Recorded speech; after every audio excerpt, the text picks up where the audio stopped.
శ్రీ గురుభ్యో నమ. గురు బ్రహ్మ గురు విష్ణు గురుదేవ మహేశ్వర గురు సాక్షాత్ పరబ్రహ్మ తస్మై శ్రీ గురవే నమ. సదాశివ సమారంభం వ్యాసశంకర మధ్యమాం అస్మదాచార్య పర్యంతం వందే గురు పరంపరాం. అపార కరుణా సింధుం జ్ఞానం శాంతరూపం శ్రీ చంద్రశేఖర గురుం ప్రణమాముదామహం. నారాయణం నమస్కృత్య నరం చైవ నరోత్తమం దేవీం సరస్వతీం వ్యాసం తతో జయముదీరయేత్. శ్రీ గురుభ్యో నమః. మహాగణాధిపతే నమః. వచన భాగవత పారాయణం ఎపిసోడ్ 8 చెప్పుకోవాలి. ఎపిసోడ్ 7లో ఏం చెప్పుకున్నామంటే, ఈ నిర్జన స్థానంలో అపరాధములకు పాల్పడిన నీవు నిజముగా ఉదారుహుడవు. పరీక్షిత్తు ధర్మదేవతతో ఇట్లా నిన్ను, వృషభరాజా నీవు ఇప్పుడు ఎపిసోడ్ 8 కంటిన్యూషన్ చేస్తున్నాం. వృషభరాజా నీవు 3 పాదములు లేకున్నాను ఒంటికాలపై సంచరించుతూ ఉన్నావు. నీ ఈ దైన్య స్థితిని చూచి నాకు మిగుల బాధ కలుగుతున్నది. నీవు వృషభ రూపంలో ఉన్న దేవతవా? ఈ విధముగా కన్నీరు కాచుతున్న నిన్ను తప్ప మరి ఏ ప్రాణిని నేను చూడలేదు. గోమాత శోకింపకము, ఈ సూతుడు భయపడకు. నేను దుష్టులను దండించి ప్రభువును, నీకు శుభమగును. కంట తడిపెట్టకు. సమర్థుడైన రాజు యొక్క పరిపాలనలో దుష్టుల ఆగడములకు సాధుపురుషులు బలి కారాదు. వారికి ఎట్టి భయము ఉండరాదు. రాజు గర్వితుడై దుష్టులను ఉపేక్షించుతూ దుర్బలులను గోళ్ళను పట్టించుకున్నతో ఆ రాజు యొక్క కీర్తి, ఆయువు, ఐశ్వర్యము, సద్గతులు దెబ్బతిను. ఆపన్నుల యొక్క దుఃఖమును దూరమునర్చుటే రాజు యొక్క పరమధర్మము. ఈ కలిపురుషుడు మహాదుష్టుడు, ప్రాణులకు ద్రోహం చేస్తూ ఉండేవాడు కనుక ఇతనిని ఇప్పుడే వధించదను. ధర్మదేవత పలికెను, మహారాజా నీవు పాండవుల వంశమున జన్మించిన వాడవు. ఆ ఉత్తమ వంశమున జన్మించిన నీకు ఈ విధముగా ఆర్తులకు అభయమిచ్చుట ఎంతయో ఉచితము. మహారాజా ఇట్టి పరిస్థితికి మహామహులు అనేక కారణములు చెప్పినను దీనికి ఇదే నిజమైన కారణమును అని ఎవరు చెప్పదాలకున్నారు. సౌనక మహర్షి ధర్మదేవత పలికిన మాటలను విని పరీక్ష మహారాజు మనసులో కలత తొలగిపోయాను. అంతటా అతడు ప్రసన్నచిత్తుడై ధర్మను చూచి పిదప అతడు ఇట్లు వచించెను. ధర్మజ్ఞుడవైన ఓ వృషభదేవ, నీవు సాక్షాత్తుగా ఉన్న ధర్మదేవతవు. అధర్మమునకు పాల్పడువానికి నరకాదులు లభించును. అట్లే అతని అధర్మ కృత్యములను గూర్చి ఇతరులకు సూచించువారు ఆ వ్యక్తి యొక్క పాపమునందు పాలు పంచుకొనువారగదు.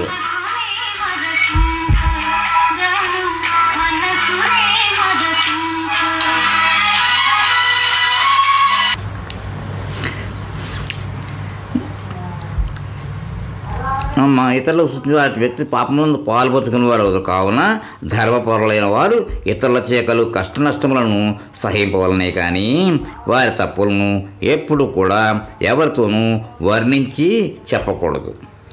పరమేశ్వరుని యొక్క మాయాస్వరూపము ప్రాణుల మనసులకును వాక్కులకును అందనిది. దానిని గురించి తర్కించటకు వలన కాదు. మహాసాధ్వి అయిన భూదేవి శ్రీకృష్ణ భగవానుడు తన అవతారమును చాలించడంతో తన సౌభాగ్యమును కోల్పోయి కంట తడబెట్టుచూ ఆ అబ్రాహ్మణులైన అంటే బ్రాహ్మణ ద్రోహులైన శూద్రులు పరిపాలకులై నా వైభవమును భగ్నమర్చుతున్నారు అని వాపోవచ్చు ఉన్నది. ధర్మదేవత మరియు భూదేవి పలికిన మాటలకు చలించిన పరీక్ష మహారాజు వారిని అనునయ వచనములతో ఓదార్చెను. అనంతరము అధర్మమునకు మూలమైన కలిపురుషుని ఈ పరీక్ష మహారాజు తనను అంటే కలిపురుషుని అంతమొందింపగలడని భావించిన కలిపురుషుడు భయవిహ్వలుడై తన రాజలాంఛనములను తీసివేసి ఆ మహాత్ముని పాదములకు శిరసాపరణమిల్లను. దీనవత్సలుడు శరణాగత రక్షకుడు అని ఖ్యాతి వహించిన పరీక్షిత్తు తన పాదములకు ప్రళమిల్లిన కలిపురుషుని చూచి జాలితో అతనిని వధించు ప్రయత్నమును విరమించుకుని నవ్వుచూ, కలిపురుష నేను అర్జునుడి యొక్క యశోవైభవములకు వారసుడను. నీకు భయం అక్కర్లేదు. కానీ నీవు అధర్మ ప్రవర్తకుడు ఒకటి వలన నా రాజ్యంలో నీకు ఏమాత్రము స్థానము లేదు.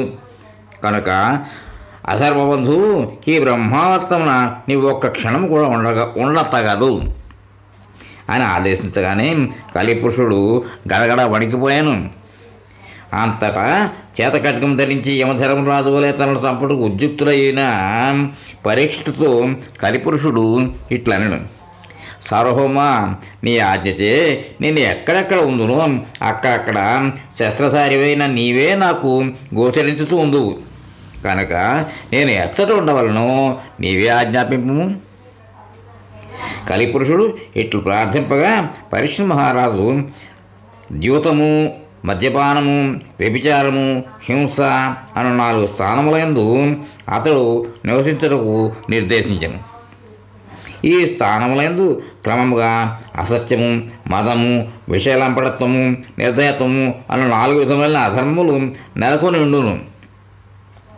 ఈ 4ను అశుభ స్థానములను తనకు నివాసయోగ్యమైన వేరొక మంచి స్థానమును నిర్దేశింపమని కలిపురుషుడు అభ్యర్థింపగా పరీక్షిత్తు బంగారమును అనగా ధనమును 5వ స్థానముగా ఆదేశించింది. ఈ ధనము వల్లనే లోకంలో అనృతం అంటే ద్యూతము, మద్యపానము, కామము, వైరము, రజోగుణము అను 5 దోషములు ఏర్పడినవి. ఇవే అధర్మమునకు మూలములైనవి. కలిపురుషుడు మహారాజు ఆజ్ఞగా ఈ 5 స్థానములందు నివసింపసాగాను. అందువలన ఆత్మశ్రేయస్సును కోరుకుని వారు ఈ 5 స్థానములను ఎన్నడూ సేవింపరాదు. ఒకానొక నాడు పరీక్ష మహారాజు ధనుర్బాణములు చేబూని వేటకై అడవికి వెళ్ళాను. మృగముల వెంట పరుగులు తీసి అతడు మిగులు దర్శిపోయాను. ఆకలి దప్పులకు లోనయ్యను. ఎతటను జలాశయం కనపడకపోతే సమీపంలోనే గల ఒక ఋష్యాశ్రమమును ప్రవేశించగా అక్కడ ఆయనకు ఒక ముని, ఆయన ఎవరంటే శమీక మహర్షి, సుఖాసీనుడై ధ్యానమగ్నుడై ఉండగా పరీక్షిత్తు ఆ స్థితిలో ఉన్న ఆ మునిని నీటి కొరకై అడుగుగా ఏ విధమైన సమాధానం రాకపోవటను అవమానముగా భావించి మిక్కిలి క్రుద్ధుడయ్యాను. శౌనక మహర్షి ఆయనకు జీవితంలో ఎన్నడూ ఎట్టి స్థితి ఎదురు కాలేదు. ఆకలి దప్పులచే పీడితుల గుట్ట చేత మాత్సర్యంతో బ్రాహ్మణుయడ అంటే మునియడ క్రోధపరవశులై అతడ చచ్చిపడి ఉన్న ఒక పామును తన ఇంటి కొనతో తీసుకుని ఆ బ్రహ్మర్షి బిడ్డలో వేసి తిరిగి తన పురమునకు చేరెను. తన మనస్సులో ఆ మహర్షి ధ్యానమగ్నతను శంకించెను. ఆ ఆశ్రమ సమీపంలోనే శమీక మహర్షి కుమారుడు శృంగి మిగిలిన మునికుమారుల వలన విషయము అంటే తన తండ్రికి జరిగిన ఔపచార విషయం తెలుసుకుని ఇట్లు పలికెను: పాలకులు అని పేరు పెట్టుకున్న ఈ రాజులందరూ ఉచ్చిష్టమును భుజించు కాకుల వలె బలసిన వారే అధర్మములకు పాల్పడుతూ ఉన్నారు. బ్రాహ్మణులకు దాసులై కూడా వాకిళ్ల ముందు కుక్కల వలె కాపలా కాయుచునే యజమానులకు ద్రోహము తలబెట్టుతూ ఉందురు. మర్యాదలను ఉల్లంఘించినట్టు ఈ క్షత్రియులను నేడు నేను శిక్షించదను. నా తపోబలను చూడుడు అని తోడిపాలుతో ఇట్లు బలికిన పిమ్మట అతడు కౌశికీ నది జలములను ఆచమించి వజ్రములే తీక్ష్ణమైన రీతిలో శాప వచనములను ఇట్లు బలికను: వంశమునకు కళంకప్రాయుడైన పరీక్షిత్తు నా తండ్రిని అవమానపరిచి మర్యాదను ఉల్లంఘించను, హద్దుమీరను. కనుక నా చేత ప్రేరేపింపబడిన తక్షకుడు నేటికి 7వ దినమున అతనిని కాటువేయుగాక. అనంతరము ఆ బాలుడు తన ఆశ్రమం చేరి తన తండ్రి మెడలో ఉన్న పాము కళేబరం చూచి ఏడవసాగాను. శౌనక మహాముని శమీకుడు తన తనయుని రోదనాధ్వనిని విని నెమ్మదిగా కనులు తెరచి మృత సర్పము తన మెడ నుంచి తీసి దూరంగా పడవేశాను. తన కుమారుని బాధగల కారణం అడిగిన శృంగి జరిగిన వృత్తాంతం తండ్రికి నివేదించను.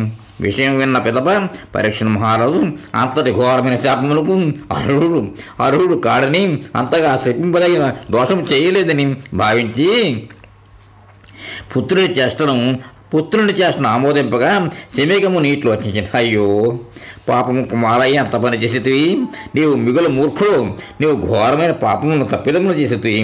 ఆ రాజు చేసిన స్వల్పమైన అపరాధములకు ఆయనకు ఇంత తీవ్రమైన శిక్షణ విధించితివి. నీ బుద్ధి ఇంకను పరిపక్వం కాలేదు.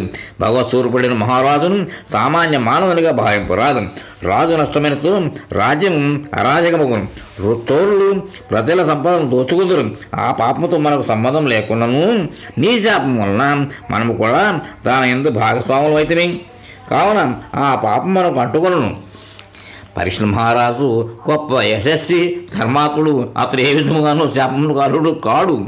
బుద్ధి పరిపక్వం కాని నీ బాలుడు పాపరహితుడు, నిత్యము తమను సేవించువారి ఏడ అంటే రాజు నేడు పాపము నచ్చినాడు.